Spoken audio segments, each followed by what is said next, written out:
Fíjate, la gran mayoría de venezolanos, la gran mayoría de pobres del país no se sienten identificados con el discurso o los debates que tiene la oposición o el mismo gobierno. La gente lo que reclama es atiéndeme. Y en ese sentido el gobierno va a contar con plata, tiene la operación 1 por 10, ya es el que ha venido creciendo. Sin embargo, en la oposición cada día hay más división, pero además hay unos señores que creyendo que se la están comiendo, van poniéndole obstáculos a lo que ellos mismos reclaman, la plataforma unitaria. Pero resulta que la plataforma unitaria, si tú eres alacrán judicializado, vendido al gobierno o cualquier etiqueta de esas, colaboracionistas, tú no entras. Y resulta que lo que están ahí son unos señores que también tienen una moral descuidada, para no decir desviada, porque están acusados de corrupción, ahí está el caso Monómero, Sigo, etcétera. Luego, internamente tienen problemas muy fuertes, porque yo no creo que Leopoldo López vaya a llamar a elecciones, por lo que él está diciendo en su discurso. Y luego, esa alianza tiene un problema grave. En el momento en que dejan entrar a María Corina le gana las primarias. ¿Por qué? Porque es un sector de la oposición radicalizado, donde María Corina es más original que Guaidó mismo. Es más consecuente para la gente que Guaidó mismo. Y luego María Corina lo declaró hace 2 días, dijo, hay que acabar con el G4. De manera que, imagínate tú, eso es un sancocho eléctrico. Y si meten a los inhabilitados y vota a la gente del exterior y no la hacen con el CNE, imagínate el despelote que es eso. Bueno, mira, primero, yo no creo que el gobierno esté creciendo. Si tú revisas la votación del gobierno desde el 2013, cuando Maduro ganó las elecciones, le ganó las elecciones a Capriles, a las elecciones del pasado 21, 4 millones de votos. Ha perdido un caudal electoral muy importante. La oposición ha venido creciendo, pero está dividida.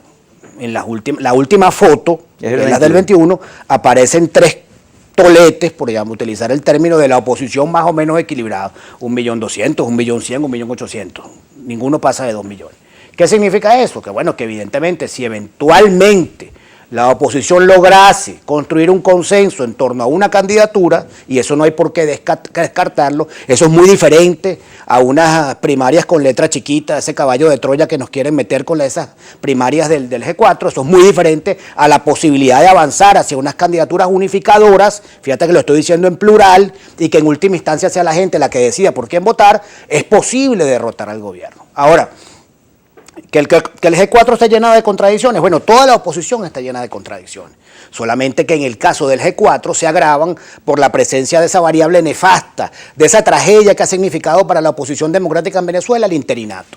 El interinato que ha dejado en evidencia que hay un sector de la oposición que no le interesa acceder al poder, que lo que le interesa es seguir cooptando bienes de la nación para continuar lucrándose y recibiendo rentas desde el exterior. Esa condición de gobierno en la resistencia, esa condición de gobierno que está, digamos, al margen de la institucionalidad democrática y que le permite recibir fondos del extranjero. Eso ha sido un gran negocio, Kiko. Eso ha sido un gran negocio. El G4 le debe una explicación al país. Porque ¿con qué moral se le va a pedir votos a la gente en nombre de la oposición si en la primera oportunidad que tuvieron de administrar algunas cositas, algunos coroticos se los robaron todos? Bueno, yo no suscribo ni formo parte de esa oposición. Pero esa es una razón más. Esa es otra que dicen que es jalamecate el gobierno. Pero escúchame, por eso yo no puedo ser copartícipe de esa política y por lo tanto no puedo participar en unas primarias que en definitiva pueden terminar, de la cual pueden terminar resultando un candidato que expresa esa política. Si tú a eso le añades el tema del CNE, quién va a ser el árbitro del voto en el extranjero, quién no quiere que los venezolanos que están afuera ejerzan su derecho, todos lo queremos. Pero ¿en qué condiciones van a votar, por ejemplo, en una primaria los venezolanos que están en los Estados Unidos cuando no hay ni siquiera relaciones consulares con los Estados Unidos? ¿Quién va a ser el árbitro allá que va a determinar quién votó y quién no votó? Eso le pone unas cargas de profundidad, unas minas explosivas a las propuestas de primarias del G4 que en definitiva van a ser las primarias del G4. Eso van a ser las primarias de ellos. Yo creo que incluso ni siquiera María Corina se va a contar allí. Mira, pero tú formas parte de una oposición. Ayer lo decía Carlos Prósperi, que es vendido al gobierno, que va a la asamblea y vota cualquier cosa que le ocurren ahí, que es jalamecate y que no tiene personalidad, no es oposición, son unos...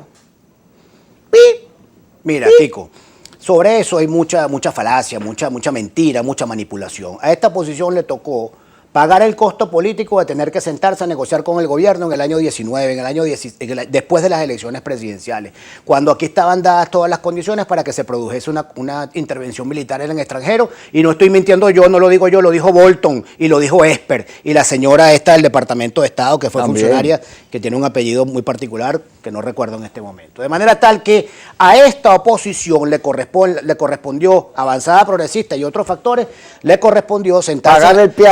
Pagar el peaje, sentarse en la mesa de diálogo nacional para desactivar el dispositivo de violencia interno y externo que había en contra del país. Y eso por lo general, en muchas oportunidades, es mal entendido por mucha gente. Creen que entonces todo es una transacción, todo es una negociación, todo es una claudicación.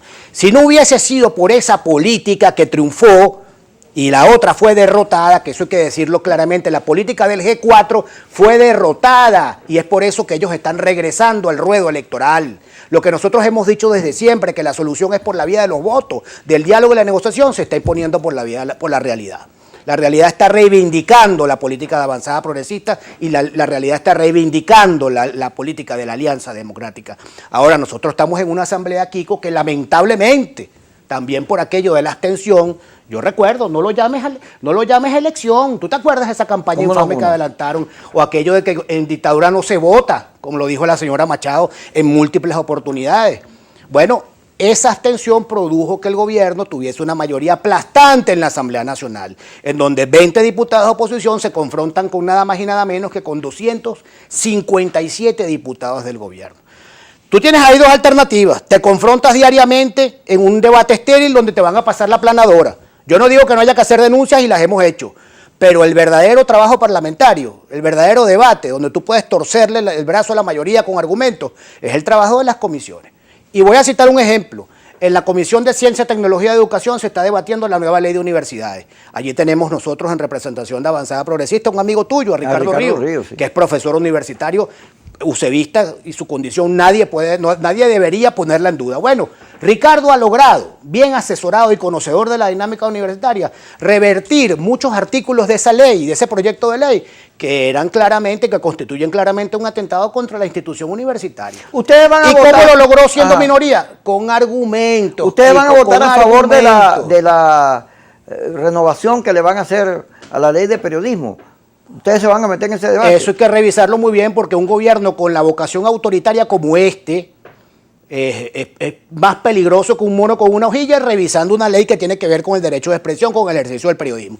Si en ese proyecto de ley se establecen coordenadas que indiquen que se va a vulnerar el trabajo de los periodistas, la libertad de prensa y el derecho a la información, nosotros votaremos en contra a mano alzada. Eso no tenga la menor duda. Ok. Fíjate, pero hubo congresos en el pasado mayoritarios de ADECOPE y aparecieron Tablante, Gessen, Andrés Velázquez, Aristóbulo, que hacían una bulla enorme. Bueno, lo conversaba con Yesenia antes de empezar el programa. En cambio, ahí no había esa bulla, ¿viste? A mí me decían en estos días, bueno, pero la causa R con 3 diputados. Bueno, pero ese era un congreso que respondía a una realidad política diferente, de un régimen plenamente democrático, donde Acción Democrática y COPEI respetaban a las minorías y donde el desempeño parlamentario era de libre ejercicio. Este no es un gobierno plenamente democrático. Este es un gobierno que, si bien no es una dictadura, es un gobierno, digamos, que tiene unos visos claros de autoritarismo y en algunas oportunidades con una fuerte tendencia al totalitarismo. En esas condiciones, el trabajo parlamentario requiere de unas destrezas y de unas estrategias y tácticas diferentes a la confrontación abierta. Eso es lo que mucha gente no comprende y no tiene por qué comprenderlo si no nos dan ustedes la oportunidad de explicarlo. Te iba a decir ¿Qué me vas a decir? Vamos al mando al negro ya. Sí, voy a mandar al negro, pero te voy a preguntar, ¿qué opinas tú sobre los reconocimientos a la diversidad sexual que ha tenido?